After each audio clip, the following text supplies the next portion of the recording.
आइंदा बजट में आवाम को रिलीफ मिलता है या नहीं ये वक्त बताएगा, लेकिन अशराफिया हूँ या अरकान असम्बली, उनको रिलीफ मिलने का सिलसिला जारी है। जैसा कि चेयरमैन सेनेट और स्पीकर कौमी असम्बली की तनख्वाहों में 600% इजाफे का फैसला ऐसे वक्त में किया गया है जब हुकूमत IMF की सख्त शराइत के तहत चल रही है। ऐसे में स्पीकर कौमी असम्बली और चेयरमैन सेनेट की तनख्वाहों को 2,05,000 से बढ़ाकर 13 लाख रुपए माहाना कर देना यकीनी तौर पर ना सिर्फ अवामी सतह पर बेचैनी पैदा करने का बाइस बन सकता है, बल्कि ये खुला तजाद भी है। अब इस फैसले के कुछ हल्के हिमायत कर रहे हैं और वो हिमायत में ये दलील दे रहे हैं कि आला ओहदों पर फाइज अफराद की तनख्वाहें उनकी जिम्मेदारियों, प्रोटोकॉल और कौमी तशख़्ख़ुस के मुताबिक होनी चाहिए।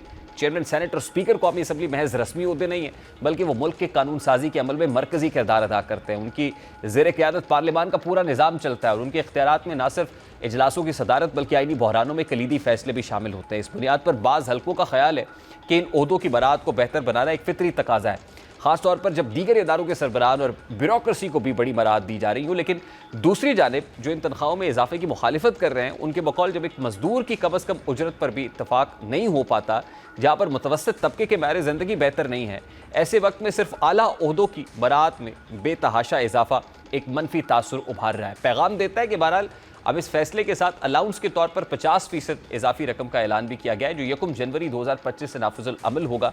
इसको भी कौमी ख़जाने पर बोझ तस्वुर किया जा रहा है। ये ख्याल भी किया जा रहा है कि इस इजाफे के असरात सिर्फ चेयरमैन या स्पीकर तक महदूद नहीं रहेंगे, बल्कि ये दीगर आला ओहदेदारों, ब्यूरोक्रेट्स और आइंदा आने वाले मुतालबात की एक लहर को जन्म दे सकते हैं, जिससे माशी नज़्म ज़ब्त मज़ीद बिगड़ जाएगा। अब सवाल ये भी है कि क्या पार्लिमानी इदारों की कदर सिर्फ उनके ओहदेदारों की तनख्वाहों से मशरूत है? दुनिया की कामयाब जमहूरियतों में पार्लियामान की ताकत उसकी शफाफियत, उसकी फालियत, कानून साजी के मयार और अवाम से राब्ते से जांची जाती है, ना कि उसके स्पीकर या चेयरमैन की तनख्वाहों से।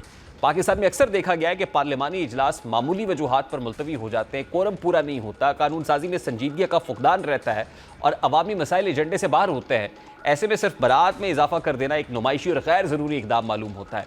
अब चेयरमैन सेनेट और स्पीकर कौमी असम्बली की तनख्वाहों में 600% इजाफा बजाते खुद एक फ़ैसला है जिस पर मुख्तलिफ आरा हो सकती है, लेकिन इस फैसले का वक्त, उसका अवामी पस मंज़र और मुल्क की माशी सूरत हाल इसे गैर मौजू, गैर ज़रूरी और गैर हसास इकदाम बना देती है। अगर पाकिस्तान में जमहूरियत को मुस्तहकम करना है, पार्लियामान की इज़्ज़त बहाल करनी है और अवाम का एतमाद जीतना है, तो महज बरात बढ़ाने से कुछ नहीं होगा।